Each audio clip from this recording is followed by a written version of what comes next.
Hi, Assalamu alaikum, my friends. It's good to be with you. I'm just quickly going to do a response video to a video I just found recently by a young man called Shadee Al Masri. I think I've pronounced the name correctly. And there's a very fast speaking young man, and he lies very fast also, unfortunately. And he's an Arab boy. He trades on his Arab heritage, and as many of these Arab young boys that are speaking on the internet and that are trying to promote or sell you a bill of goods, they carry that sort of gravitas of being an Arab. And fortunately, I think the whole Arab thing, the Arab show, that whole thing has been debunked. Nobody buys it anymore. The Arabs have nothing, very little to sell us in the rest of the world. I mean, if you look at the Arab countries themselves, if they got anything to teach you and me, I'd rather go to, if I want to be corrupt, I'd rather go to the West and learn from the master rather than getting it secondhand through Saudi Arabia or through Egypt. So the Arabs have nothing to teach us, as we've seen in Gaza. Now the Arabs have nothing. They have no commitment. There are millions of mosques and preachers and priests that it means nothing. And even teaching the Arabic language is no longer a big thing. I mean, we can learn Arabic better from, fortunately, from Christian Arabs, because Christian Arabs have less baggage with them. So these Lebanese Christian Arabs who've written amazing dictionaries, Syrian Christian experts, Arabic Christian. So basically the Arabic language, and even Westerners are more proficient in Arab language. But let's listen to this young boy, and then let's hear what he has to say. I'm going to stop it at various points just to debunk it and to show you the lies that he is peddling, and he's doing it very fast so that it's not always easy to pick up. But we'll criticize, because we'll use the Qur'an to criticize. Why can't we follow what makes sense to us instead of following one madhab? Right, so why can't we follow what makes sense to us instead of following one madhab? Because your sense should not be trusted. Right. So let's quickly make sense of what he just said. He just said that why can't we just follow that which makes sense to us rather than following a madhab? So this guy, he's telling the Christians now, if you're a Christian and he comes to you and he does Islamic propagation to you, he's telling that Christian now, don't use your sense. So he's cancelling the idea of using common sense. He's cancelling it for the whole world. Or is he cancelling it for Muslims only? Because if he's cancelling it for the whole world, then it means, yes, you use your sense when you're a Christian, don't believe in the Trinity and so on, but when you become a Muslim, then you stop using your sense. That's really what it comes to, isn't it? Which is utter balderdash.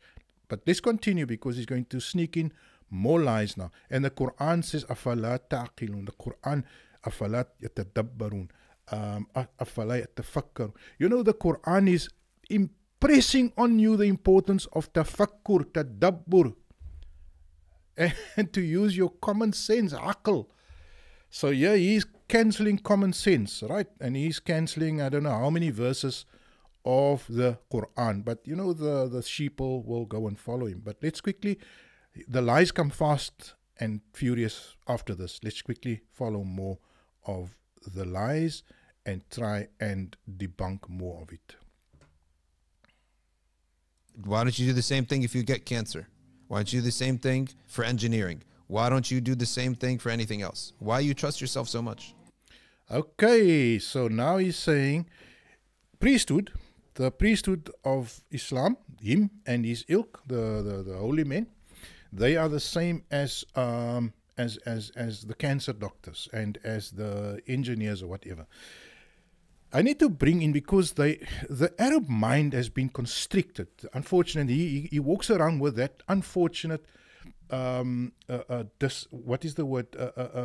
disability. You see, the Arab mind is disabled by 1400 years of being ruled and controlled by the kings and the sultans. So the Arab mind finds it very, very difficult to practice independent, disciplined thinking. And in the Arab mind, as he represents, is a typical representation of, he says that if you think for yourself, then you are in danger and you should rather go to the cancer doctor, whatever. But here's the point. The Arab doesn't know the meaning of the word personal or human agency. Human agency means that in the West, or in any other country except for the Arab countries, it seems, We have experts, we have lawyers, we have doctors, we have engineers, but you do not relinquish, you do not abandon your control over your own destiny. So when you go to a cancer doctor, you get advice from this cancer doctor. He tells you, unfortunately, this and this is wrong. You are free then to go to another doctor and to seek an alternative opinion. And you can go to a third doctor, as happened to me recently. I went to 3 doctors with a condition I sat with. And in the end, I used my own solution. And then you can go to alternative doctors, you can go to homeopathic doctors, you can go to alternative, dietary homeopathic solutions. And you are not caught, you are not trapped inside the mind of one so-called scholar, which they are not, right? So let me play that back for you, and then you make sense of it now. Tell me what you think of it now. All in one madhab, because your sense should not be trusted. Why don't you do the same thing if you get cancer? Why don't you do the same thing for engineering? Why don't you do the same thing for anything else? Why you trust yourself so much? Yeah, so he's just quickly ran across the words there. And as I've said to you, you are not forced and you are not compelled and you are not obligated to take one cancer doctor's opinion. And you can even completely ignore the opinions and do alternative remedies, right? And it's not an insult to the brother. My sheikh told me the same thing. I'm not worried about what you know that you don't know. I'm worried about what you imagine yourself to know. No, I don't know what the hell he means by that. Help me, please, in the comments. Explain to me what he means by this one here. What you know that you don't know. I'm worried about what you imagine. Wait. My sheikh told me the same thing. I'm not worried about what you know that you don't know. I'm worried about what you imagine yourself to know. I'm not sure what you know that you don't know. I'm worried that what you imagine yourself to know. So what he's saying is that don't think for yourself. I think that's the message he's giving here. And this is that Arab disability, the mental disability that has been instilled over 1200 years since the Umayyads took control of their minds and told them, do it my way or the highway, or we chop your head off. And this is the sickness that comes from 1200 years of having their heads chopped off if they think. And of course, now they still peddle this nonsense. And they go to the West, where there is a resurgence of this type of fascist thinking in America and certain Western countries. And this fascist kind of thinking is becoming in vogue again. And so they've regained the confidence to come and peddle this kind of fascistic thinking, where you tell people to not think and to just follow the guy in front, follow the main guy, and not think for yourself. And they're using all sorts of quick quips or quick, techniques in the presentation, where he gave no proof for what he just said. Now he gave. Why should he make common sense? You see what I mean? He's trying to use common sense to convince me to follow the leader blindly. But why should I even use common sense then? Do you see the point that you can't use common sense to debunk common sense? And that's really what these young men are trying to do. Let's quickly listen to more of his unsubstantiated, nonsense. I've understood. When can a person begin to do ijtihad? You're not going to ever do ijtihad. Your ijtihad is to see which scholar is most worthy of following. Your ijtihad is only confined to which scholar is most worthy to follow. So in other words, the only leverage, the only lateral decision-making ability I have is to decide which expert to follow. Let's say that these scholars are experts. So in other words, I can only choose between Shafi'i, Hanafi, Maliki, and Hanbali. So in other words, I have no other decision-making ability. And of course he's a Sunni guy, so he's not going to he's going to disallow any madhab that falls within the Shi'i tradition. So it's following the scholar. So this is another form of priesthood. What they're doing is they are coming up with priesthood, and they are just using new words to argue for priesthood. Right? But I'm going to show you a verse from the Qur'an just now in a moment that will debunk him completely. But let's quickly listen to more of him. Which madhab? What is the actual requirement for someone to become a mujtahid? To become a mujtahid, you need to become master of the Arabic language, master of the entire Qur'an and its recitations, master of hadith, master of usul, master of the sayings of the salaf, all the sayings of the companions, all the saying of the next generation. Wow. I mean, who made those rules that you must be a master of the sayings of the salaf? Do you know how many books he's referring to now? He's referring to, I had a substantial compilation of books. There's a book, there's a software called Al Maktaba, right? And on there, I think there's like something like 3,000 or something compilations of books. Is he really saying for you to be a mujtahid, to help somebody think his way through? Because that's what they believe a mujtahid to be. You have to be a master in all these books.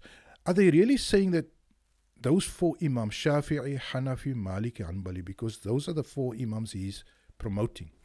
Is he really saying that those four mastered all of those sciences?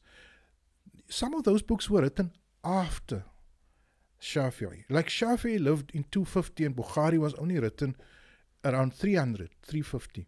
So how could Imam Shafi'i be a master in Bukhari or in Abu Dawud or in Tirmidhi? All those books were written after Abu Hanifa. Abu Hanifa, it is famously stated that Abu Hanifa did not like hadiths.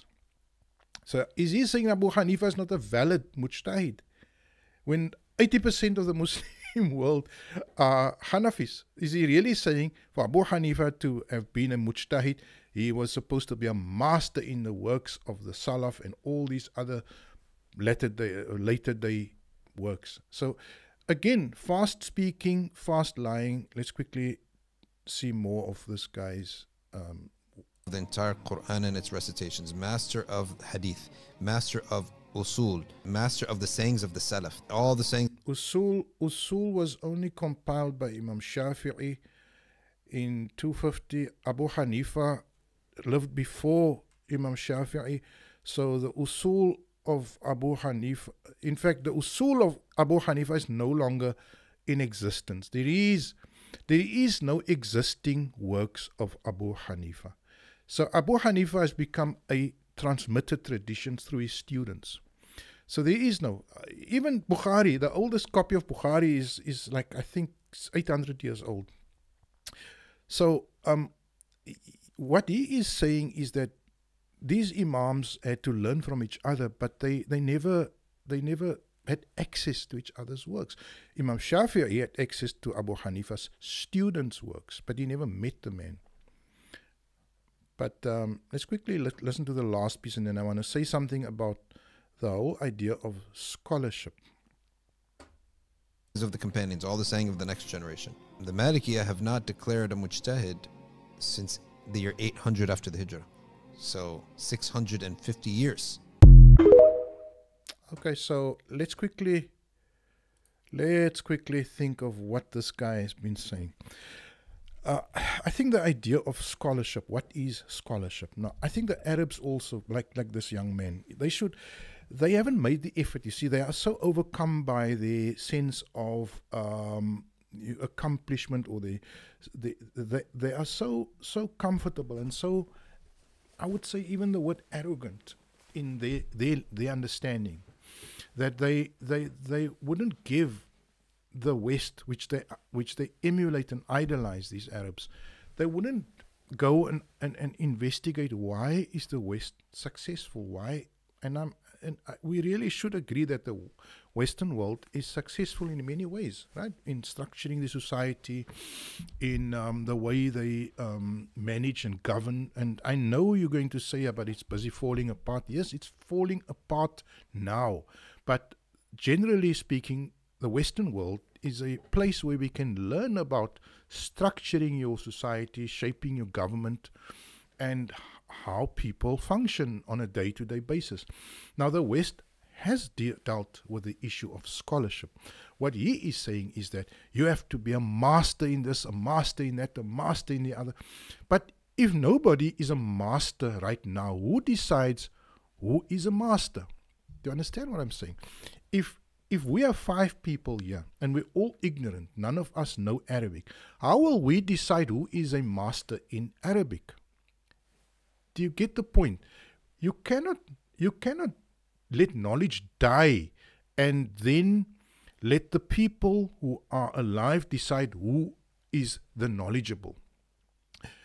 Knowledge is something that has to be alive and perpetuated and recreated throughout all time. You cannot let knowledge sit in the 12th century and then you want to live in this period and decide who was knowledgeable, because those people who were knowledgeable were often in disagreement about each other.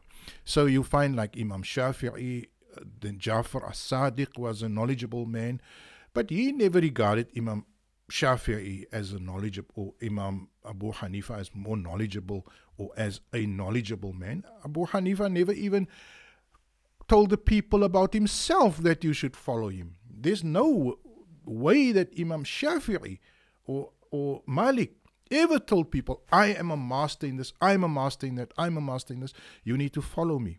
So the idea of scholarship and knowledge, knowledge dies when nobody perpetuates or reproduces the knowledge. Then the knowledge is not kept in books, my friend. And that is something we need to, as a doctor in education, I can tell you now, knowledge is something that is produced and reproduced in the human intellect, in the mind. And it cannot be, yes, books can help us transmit information. It can summarize or give an idea as to the knowledge and the state of mind of an individual. But books are not a replacement for the human mind. The Qur'an somewhere says it's like a donkey with books on their back. And a donkey with books on its back means nothing. Knowledge should not be on the back of a donkey in somebody's bookshelf. Knowledge is something that is nurtured and elaborated and reproduced in the mind of a knowledgeable person.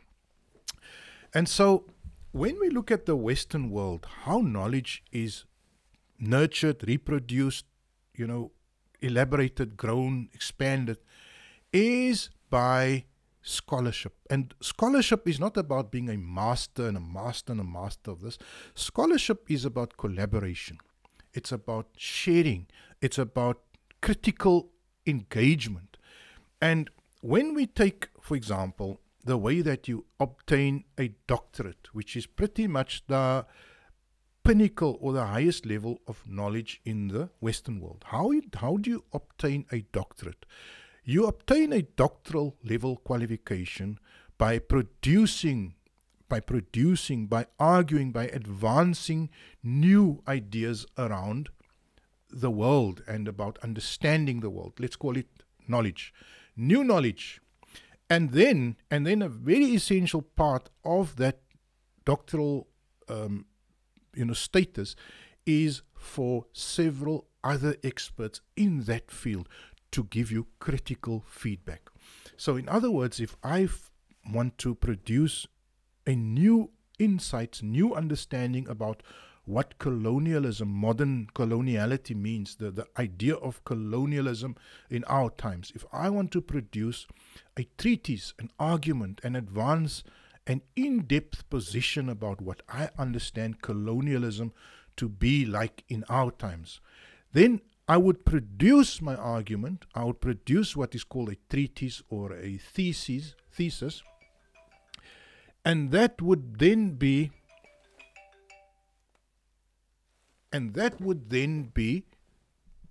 critically assessed by 2 or 3 or more experts in the area. And those experts would have the opportunity to criticize, to critically analyze every step of my thinking. So from the beginning to the end, they would analyze the strength of my argument, the strength of my facts, the strength of my literature that I've relied on, the other experts. They would analyze everything in that thesis, and they would then decide whether my arguments have the necessary rigor, strength, whether my facts are sufficiently grounded in reality, and then they will decide that I have demonstrated the capacity to produce a new insight and new understanding. Now that is scholarship in the West. It is called the peer review system, and it means that other experts evaluate experts and not common people that have very little insight and knowledge evaluating experts. And that is really what these little these young Arab boys like this are insisting on, is that ordinary people must shut the hell up and accept all those great masters of knowledge and just, accept it on their word. And basically not on their word, accept it on my Shadee Al Masri. I'm the Arab, you accept my word. So what is being created is a buffer zone, a middleman, right? A priesthood. And that priesthood is based on your fears. It's based on your lack of insight, your lack of understanding. And then, as they say, democracy dies in ignorance. The free spirit, the human spirit, the spirit to exercise your right as a human being dies. And then you get Arab countries where only might makes right. The army, the military controls the people. And that is why in Egypt, the military controls them. In Pakistan, the military controls them. Because common sense has not been allowed to set in, to permeate, And when I say common sense, I don't mean, because what the Arab sees as common sense is free for all. Just do what you like. And what they don't realize is that there is actually something called common sense, which is based on what is good, what is wholesome, what is good for yourself, what is good for your neighbor, because they've been cut off from common sense for so long. And then they believe that if you allow people to think freely, then all sorts of horrendous practices and beliefs are going to emerge. And that is unfortunately how they are suffering. But let me show you a few verses that's relevant to this topic. Chapter 25, verse 17. That day he shall resurrect them along with the things they worship, besides the one true God. Then ask, were you the ones that misled these subjects of mine, or did they stray on their own from the path? Now, this question will be asked of those people whom the people followed blindly. يَوْمَ يَحْشُرُهُمْ وَمَا يَعْبُدُونَ مِن دُونِ اللَّهِ. Now the word يَعْبُدُونَ, don't see this as making sujood or just bowing down to a statue. No, this is raising any object status to the level of divine authority. And what you are doing is you are giving Shafi'i, Hanafi, Maliki, you are giving them divine status by telling you what is your divine duties. And this is what this chap Shadee Al Masri is saying, is that replace God with Shafi, because if you try and understand God, you'll with your own common sense, you'll make a you'll go off. So that the Shafi, Maliki, Hanbali will be called يَوْمَ يَحْشُرُهُمْ وَمَا يَعْبُدُونَ مِن دُونِ اللَّهِ. So that day, they will be resurrected, and Imam Shafi'i will be resurrected next to them. Those things that they worship, because they worship the Shafi'i ideas and the preachings of Shafi'i and Hanafi and Wahhab and whoever else. And Ibn Taymiyyah will come and stand next to them. فَيَقُولُ أَأَنْتُمْ أَضْلَلْتُمْ عِبَادِي. Then Allah will ask these Ibn Taymiyyah and Shafi'i, Hanafi, Maliki, listen guys, are you the ones that misled? Were you the ones that misled these subjects of mine? هؤلاء أم هم ضلوا سبيلا, or did they stray on their own from the path? And they will answer, they will respond, far above you be that. قالوا سبحانك ما كان ينبغي لنا أن نتخذ من دونك من أولياء. They will respond, far above is that from us. No right do we have to adopt guardian protectors besides you. On the contrary, you granted them and their forefathers gratification to the point where they became mentally oblivious and a self-destructive people.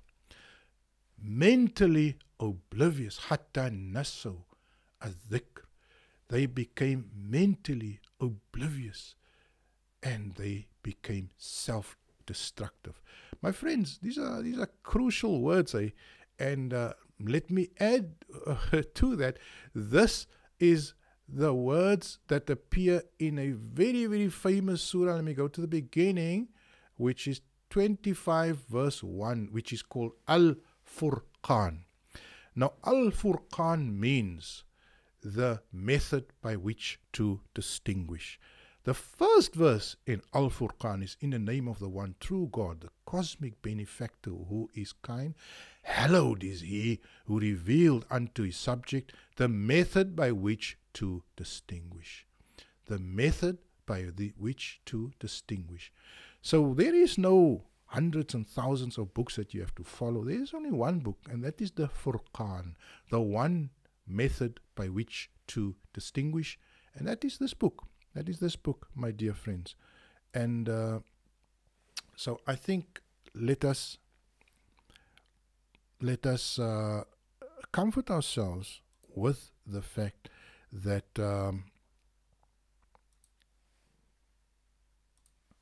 that this is really the only Furqan, is this book. And that people like Shadee Al Masri, these young Arab boys that are coming and telling you what is right and wrong, that they are telling you what is wrong, and the poor people that follow them, it's just unfortunate how many people will follow them just because they have an Arabic accent. I hope that clarifies it. Alhamdulillah.